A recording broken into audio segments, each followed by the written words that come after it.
அனைவருக்கும் வணக்கம். இந்த வீடியோவில் நீங்கள் ஆல்ரெடி மெயின்டைன் பண்ணிக்கிட்டு இருக்க லெட்ஜர்ஸ் அல்லது எக்ஸல் ஷீட்டில் இருக்கக்கூடிய பழைய ரெக்கார்டுகள் கணக்குகளை ஃபைனான்ஸ் ப்ரோ செயலியில் விரைவாக எப்படி பதிவேற்றம் செய்கிறது அப்படிங்கிறத பார்க்கலாம். அதுக்கு முதல்ல புதிய பதிவு அப்படிங்கிற பக்கத்துக்கு வந்துடுங்க. இங்கே குயிக் ஆட் அப்படிங்கிற ஆப்ஷனை நீங்கள் பார்க்கலாம், அதை தேர்ந்தெடுத்துக்குங்க. இந்த குயிக் ஆட் மோட் அப்படிங்கிறது எதுக்காக அப்படின்னா, நீங்கள் நோட்டில் இருக்கக்கூடிய கடன் ரெக்கார்டுகளை ஆல்ரெடி இஎம்ஐ ஹிஸ்ட்ரிஸ் இருக்கும், ஆல்ரெடி அமௌண்ட் கொஞ்சம் பே பண்ணியிருப்பாங்க, அந்த அமௌண்ட்டுகளோடு சேர்ந்து ஒரே ஸ்ட்ரெச்சில் உள்ளே கொண்டு வந்துட முடியும். அதுக்காக தான் இந்த குயிக் ஆட் மோட். இப்போது முதல்ல லைன் வகையை தேர்ந்து செஞ்சுக்கலாங்க.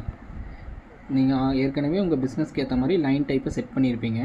அதில் எந்த லைன் தேவையோ அதை தேர்ந்தெடுத்துக்கலாம். நான் உதாரணத்துக்கு வீக்லி டியூஸ்டே அப்படிங்கிற லைனை தேர்ந்தெடுத்துருக்கேன். இது ஒரு வார லைன்.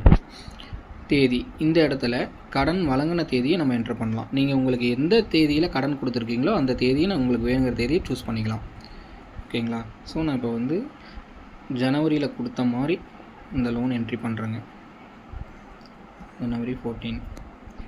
அடுத்து வரிசை எண். இந்த இடத்துல நீங்கள் ஆல்ரெடி லோன் சீரியல் நம்பர் டைரியில் மெயின்டைன் பண்ணிக்கிட்டு இருந்தீங்கன்னா அதை இங்கே அப்படியே கரெக்டாக போட்டுக்கலாம். அப்படி இல்லை நீங்கள் லோன் சீரியல் நம்பர் மெயின்டைன் பண்ணலன்னா இங்கே போடாமல் கூட விட்டுறலாம். இது ஆப்ஷனல் நம்பர் தான். ஸோ நான் எக்ஸாம்பிளுக்கு ஒரு நம்பர் போடுறேன். ஸோ உதாரணத்துக்கு ரமேஷ் அப்படிங்கிற ஒரு வாடிக்கையாளர் நம்ம போடுறோம். இவருக்கு ஒரு மொபைல் நம்பர் போடுறோம். இந்த இடத்துல மொபைல் நம்பரும் வாடிக்கையாளர் பெயரும் கம்பல்சரி போடணும். முகவரி ஆப்ஷனல். நீங்கள் பின்னாடி கூட அவருடைய முகவரியை எடிட் பண்ணிக்க முடியும். அடுத்து லோன் கொடுத்த என்ட்ரிங்க. இந்த இடத்துல கடன் தொகை. உதாரணத்துக்கு ரமேஷ்குமாருக்கு நான் 10,000 லோன் கொடுத்துருக்க மாதிரி நான் உதாரணத்துக்கு என்ட்ரி போடலாங்க. 10,000 எந்த மாதிரி கொடுக்குறேன்னா, இனிஷியலாக பிடிச்சிக்கிட்டு, அதாவது 10,000 1000 எடுத்துக்கிட்டு 9,000 கொடுத்துருவோம். வாரம் 1000 கட்டுவாங்க, 10 வாரம், அந்த மாதிரி கணக்கு போடலாம். ஸோ கடன் தொகையில் 10,000 என்ட்ரு பண்ணிக்கிறேங்க. வட்டி 10%. கடன் வகை முன்னாடியே பிடிச்சிட்டு கொடுக்கறதுனால ப்ரீ அப்படிங்கிறது சூஸ் பண்ணிக்கலாம். ப்ரீங்கிறத சூஸ் பண்ணாலே நம்ம லோன் ஃபீ 1000 வந்துடும். அதாவது மகிமை 10,000 1000 மகிமை. டோட்டல் டியூஸ் 10 வாரம், இல்லை உங்களுக்கு நீங்கள் எத்தனை வாரத்தில் கலெக்ஷன் பண்ணீங்களோ அதை என்ட்ரு பண்ணிக்கலாம். இது எல்லாமே என்ட்ரு பண்ண உடனேயே இங்கே ஒரு சின்ன ஹிண்ட் வந்துடும். லோன் அமௌண்ட் எவ்வளோ, கிவன் இன் ஹேண்டு, அவங்களுக்கு கையில் கொடுத்த அமௌண்ட் 9,000, திருப்பி கட்டுற அமௌண்ட் 10,000, பர் டியூ 1000. இது எல்லாமே இங்கே டிஸ்பிளே ஆகிடும்.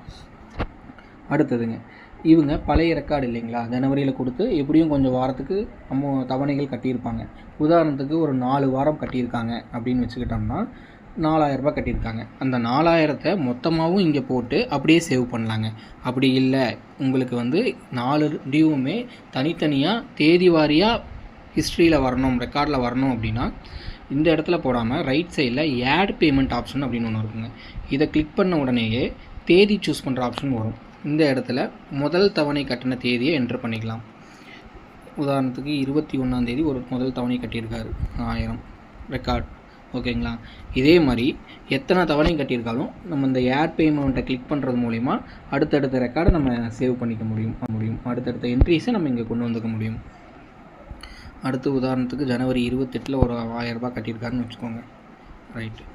அதுக்கப்புறம் மூணாவது என்ட்ரி ஒரு டேட் பிப்ரவரியில் கட்டுறாரு 1000. ஸோ இந்த மாதிரி உங்களுக்கு எத்தனை என்ட்ரிஸ் கட்டியிருக்காங்களோ அதை இண்டிவிஜுவலாகவும் கொண்டு வந்துக்கலாம்.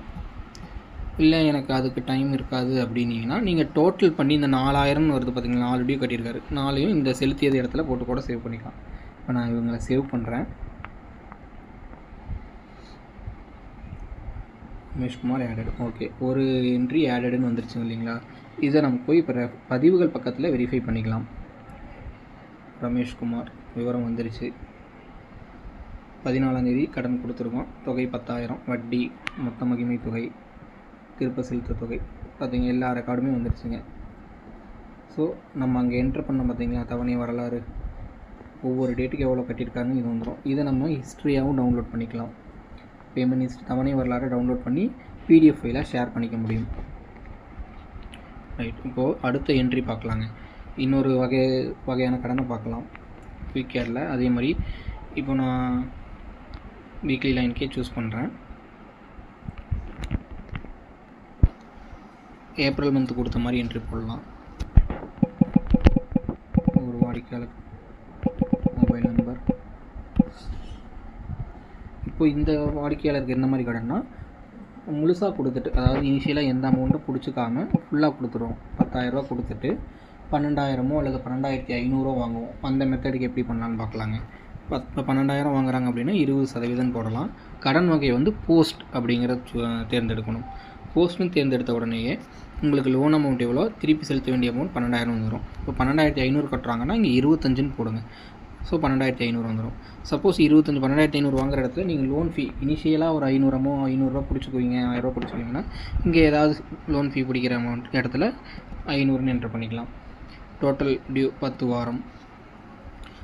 வாரம்னு என்ட்ரு பண்ணாலே ஒரு வாரத்துக்கு 1,850 வந்துடுங்க. அதே மாதிரி இந்த வாடிக்கையாளர் ஒரு 4 வார காசு கட்டியிருக்காரு அப்படின்னு உதாரணத்துக்கு வச்சுக்கலாம். இல்லை 2 வார காசு கட்டியிருக்காருன்னா அந்த 2 வார காசு டோட்டலாக இங்கே 2,500ன்னு போடலாம். அப்படி இல்லைன்னா ஈச் டேட்டுக்கு எவ்வளோ கட்டினாரு அப்படிங்கிறத வெரிஃபை பண்ணி போடலாம். இப்போ 22ல் வந்து ஒரு 1,250 கட்டுறாரு. அடுத்து மறுபடியும் ஒரு நாள் இன்னொரு நாள் 1000 ரூபாய் கட்டுறாரு அப்படின்னு வச்சுட்டு அப்படியும் சேவ் பண்ணலாம். சுரேஷ் பாபு சேவ் ஆயாச்சு.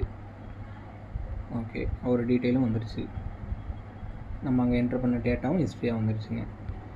இது மாதிரி உங்களுக்கு வேணுங்கிற இடத்துல டோட்டல் அமௌண்ட்டும் போட்டுக்கலாம். அப்படி இல்லைன்னா ஒவ்வொரு இண்டிவிஜுவல் ரெக்கார்ட்ஸ் டேட் வைஸும் கொண்டு வந்துக்க முடியும். ஒரே ஸ்ட்ரெச்சில் ஒவ்வொரு கஸ்டமர்ஸை அப்படியே உள்ள ஆப்புக்குள்ளே ரெக்கார்ட் கொண்டு வந்துட முடியும்.